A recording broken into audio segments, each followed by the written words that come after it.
All right, everybody. Good morning. Excuse me. Good morning to you all. Welcome to Family Morning Sessions with yours truly, DMP Speaks. I am glad to be in front of you on this morning, this wonderful Wednesday morning. How are you all doing on today? My goodness gracious, it's a great day. Why am I saying it's a great day? It's a great day to be alive. God is great. He's worthy and worthy to be praised. Can I just testify for a moment? It is so amazing. Even when you go through things, you're not going through those things by yourself. Even when you're dealing with some family issues, you're not dealing with those things by yourself.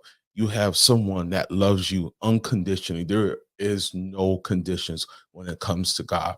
So I am glad to be here on today, and I hope you and your family are doing well.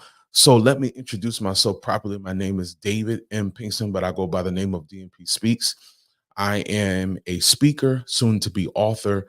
I am a board certified Christian counselor, but I am a personal development coach for families. I want to help develop your family in the best way. Why? Because that's what God intended. That's what He wants. He wants the family to be put back together. If you go from Genesis even to Revelations, there's a lot of things that's in the family that a lot of families go through. And I want to shine a light on an area that your teen and or young adult might be dealing with. It's a strong possibility they might be dealing with these things. And what we want to talk about on this morning is, and I want you to share this session with someone. The topic is how to address teen emotional stress or struggles, excuse me. How to address teen emotional struggles. I need you to share this. It's going to be heavy for a few minutes because this is something that is overlooked. We talk about mental health more, but I don't think we talk about mental health enough when it comes to the emotional stability of some of our kids. Some of our kids are really fighting every day. They're fighting in school, they're fighting at home, they're fighting in college and a university. You might say, dang, they fight all the time. They're not fighting physically, they're not fighting with their fists. They're fighting with their minds. They're fighting with being who they are called to be and chosen to be. They're fighting against everything because it's not what you think. They're fighting so much emotional struggles. And sometimes when they're fighting emotional struggles, they start fighting with you. It's not always intentional, but because of the demand, if we can be honest, that we put on our kids, and it's not a bad demand all the time. It's just that you want your son or daughter or children, teen, young adult, to do and be their best, do their best and be their best. But if you have a son or daughter, a teen that is dealing with emotional struggles and they're not talking, sometimes it can come out in tears. Sometimes it can come out in frustration. Sometimes it can come out in yelling. Why? Why are they? Some of them are fighting back tears, like physical tears. Why are they fighting back these physical tears? Because guess what? Number one, they're dealing with a lot of pain inside. Just imagine for a moment, just imagine if you were a teen in these days, the pain to know you don't know who you are yet, the sorrow some of them feel because they're confused. And if they're not confused, they're trying to figure it out because there's a lot of confusion. A lot of times social media it's a blessing, but sometimes it can, if it's not used correctly, and if people are using it and abusing it, it can be very confusing because They'll tell you to be a certain way. They'll tell your child to be a certain way. And you're teaching them something else, something different, something that's going to help them. So you're fighting against that. They're fighting against the hatred of themselves. A lot of kids, a lot of youth that I work with, if I ask them, do you love yourself? You know what they'll say? They'll pause. They'll say, I guess I love myself. So there's an area, if they have to guess, there might have been one or two or 10 times they didn't really like themselves. They didn't really love themselves. So that leads into self-rejection. They've already been rejected by friends. They've been rejected maybe by parents. They might be rejected by friends. I'm just giving you examples, but they start to self-reject themselves because everybody else has rejected them. Sometimes there's manipulation in certain parents. Keyword certain, not all, but certain parents disassociating themselves from their families, isolating themselves from their families. Again, attacks from social media, their sexual identity. And again, like I said, rejection from others. All of these things take a vital place in your teen and young adult's mind. It might not be all that I talked about, but there are some things in there, some things I kind of left out on purpose just to let you know and just to remind you your teen or young adult is dealing with some issues. They are dealing with some pain. They are dealing with some things that can really make them feel that they are by themselves.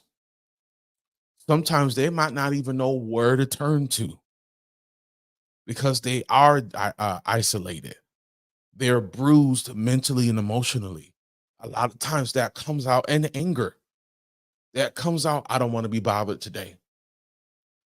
I don't want to talk about it today because they're trying to figure it out. And one thing I've learned as being a father figure and an uncle to my niece and being a father to my son, sometimes we can push unintentionally, but we can push our children so hard that we don't realize that we're placing so much pressure on them for our well-being. I didn't say in every situation, but some situations we can put so much pressure on them unintentionally, not to harm them, but we don't recognize that we are harming them in certain ways. Because I can be honest, sometimes I can be very tough, especially on my son. I could be tough because you want him to, and I want him to be the man that he's supposed to be. But sometimes I do have to realize he's still a kid. He's still learning. My niece is 23 and she's grown, but she's still growing. And when you think about it like that, that they're still growing, you always should have, and I'm going to make this very clear, you should always have an expectation for your kids. If you really love them the way that you do, any great parent, excellent parent wants wants their child to do well, want them to thrive and not just barely make it. Does that make sense? But sometimes we can put that pressure on them too much because we can put that pressure on them so much they don't know where to turn to. And I'm not just talking about they might turn to drugs and alcohol. That does happen. But the emotional state, they can be stuck in limbo. They can be stuck mentally. They can be stuck emotionally, not knowing what to do with their feelings.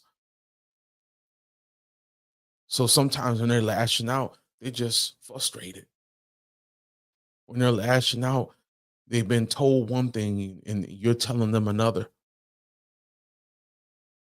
You're putting so much pressure on them again without knowing, or sometimes you do know. We have to be very careful with that. I haven't always made the best decisions when it came to the emotional stability of my son. Some of you have maybe not made the best decision when it comes to the emotional stability of your teen or young adult. But there's always an opportunity to change. Does that make sense? You're still living, you're still breathing because God has given you an opportunity to change yourself as an individual, but also change yourself as a parent to that teen or young adult. But we must address their problems. We got to be there for our teen and young adult more now than when they were a child or a baby, because this world will eat them up. I'm going to say it again. This world will eat them up if we don't instill the love and the compassion and the understanding, including I'm not leaving myself out. If we don't pay attention to these things, these emotional struggles, they're going to be an adult and they're going to still have these emotional struggles. That's why I'm talking about it today. You as a parent, you hate to see your child go through this. Any parent will hate to see their teen or young adult deal with emotional struggles. It's not a great thing to see. Some of you are up at night. If I could be honest, there's times that I've been up at night thinking about my son, making sure that he was good. Even when we made this transition to Georgia, if I could be honest and be a little vulnerable this morning, it was not easy for him. It was hard. He wasn't talking to us. And I'm gonna be honest, it hurt me deeply. Why did it hurt me? Because I know he was struggling, but I know I had to be strong. But in my personal time, in my personal prayer time, I said, Lord, did I might make the right decision? He's hurting right now. But I know I had to stand on what God had told me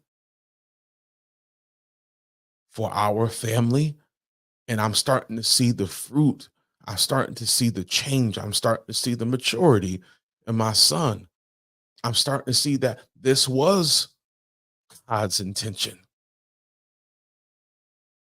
But I had to deal with the emotion that he was dealing with. You got to remind your teen or young adult, even when they're dealing with these emotional struggles, they're not dealing with these struggles by themselves. Let me say that again. They're not dealing with these emotional struggles by themselves, but you got to remind them, even you're dealing with these struggles, even though I want this more than you want it, I'm going to still help you because I love you. Deep depression is real. Anxiety is very real, but it's only real when you make it a priority and you make it real, that it overtakes your mind. When it overtakes your teen's mind, we got to help them get out of this deep depression, this deep anxiety. Some of you adults dealt with this as a child, and it just has been manifested through the bloodline more than just a generational curse. It's in the bloodline, and we have to be able to cut that piece of the bloodline off. We have to allow that to dissolve. We don't want them to go and seek out help somewhere else. If your teen feel like you're not a safe place for them, let me say that again. If your teen feels like you're not a safe place for them, they're going to go find a safe place. And I'm telling you, as a parent, I constantly work on myself emotionally and spiritually. Am I a safe place for my son? Am I a safe place, excuse me, for my niece as her father figure and uncle? Am I a safe place? Parents, are you a safe place for your teen or young adult to talk about those things? Because you have to be. You have to be a safe place. See, being a parent and being a safe space is two different things. Why is it two different things? Well, let's be honest, there's a lot of parents out there, right? There's a lot of families out there, a lot of fathers and mothers. Well, each sometimes, yeah, I'm gonna put it just like I was trying to say it a different way. You can be a parent and not be a safe place, a safe space, excuse me, a safe place to talk, a safe place to let their hair down or their beard down, right? And you can still be their parent and still love them, but you might not be a safe place for them. And I do my best to be a safe place. Yes, I do so much thing. I always want to make sure that my son knows that he can come to me about anything. Even if I'm a little tough on him, I know I had to make an adjustment. I'm still making adjustments because I'm still learning and you're still learning, right? Not to be judgmental, to ridicule them. So I want to give you a few things I really want you to focus on how to address these things. If you're ready, say you're ready in the comments because I believe that this is going to help. And I'm going to be done. Now, again, share this message with someone. First thing is allow the team to be vulnerable. Hear them out. Stop talking all the time. One thing I had to learn and still learning. Stop talking all the time. Let them talk. Let them talk. Let them get it out. Even if it's about you. I'm serious. Let them talk. It's an uncomfortable place to be in, but let them talk. Because you know why? Vulnerability is a gift. I'll say it again. Vulnerability from your teen, man, that's the best feeling. When my son tells me something, he might have told somebody else or he told me first. I'm not gonna lie, I don't tell him all the time, but internally inside, I'm like, "Dang, he told me." I appreciate that. That makes it makes me feel great.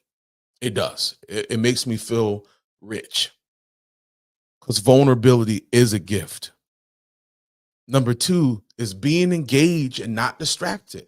I'm telling you, sometimes, and I used to do this, when my son or my niece is talking, I would have this on my phone. I'm listening to them because I was trying to do everything else I was doing and trying to talk and trying to listen, excuse me. Sometimes this is good, but it can be a distraction. This phone can be a distraction. Sometimes it's just good to put it down, face it down the other way, and be engaged. I'm gonna look right into the camera this morning. Be engaged. The next thing is be trustworthy. If they tell you something, don't bring it back into their face later or tell somebody else, unless it's life threatening, of course, or something that really, really needs to be talked about. But in that safe space, be trustworthy. The next thing is tell them it's okay to feel how they're feeling. We're not telling our teens or young adult, it is okay if you have pain. It's okay if you're not okay, but let them and remind them that you are there. It's okay to be feeling these feelings, but you're not going to feel these feelings by yourself. Also, let them know that there is help. There is help. They don't have to fight against whatever is harming them emotionally, psychologically. And the last thing is your willingness as a parent guardian to adjust your perception of their needs, that you adjust how you see what they're going through, that you're just not making assumptions, you're not judging them. You're looking at the situation with clear conscious clarity, right? And knowing that We're going to get through this. You're not just going to get through this. We're going to get through this together, because at the end of the day, when they know that you're there, when they're struggling, it makes you not even feel rich, be wealthy. Because the gift of vulnerability is real. Letting them know that it's okay to feel how they're feeling, being trustworthy, being a safe space, being engaged and not distracted, knowing that there's help for them and you're a part of that support and that help as their parent too. And that willingness to look at their issue from a different lens. So everybody, thank you so much for your time. I know I gave you a lot, but look at the replay. Share this message with a family member, a friend, a coworker, somebody at your church. Believe me, you'll be surprised what your teen might be dealing with. But guess what? They don't have to deal with it by themselves. There's a family out there that's dealing with these things with their teens by themselves. They're trying to figure out all these things by themselves, and you don't have to do it by yourself. You got me, the family coach, the personal development coach. I want to help you all come back together. I want to work on your relationship with your teen or young adult to make things so much better. Why? Because I believe every family, every teen, young adult deserves transformation. Let's do it together. Sign up today. Go to my social media platforms all over and sign up today. Don't be afraid. Take the step. Guys, I love you. Thank you for your time. Wasn't bad, right? I love you guys, and I'll see you tomorrow at 7:30 a.m. Be blessed, be safe, and let's continue to grow together. Peace.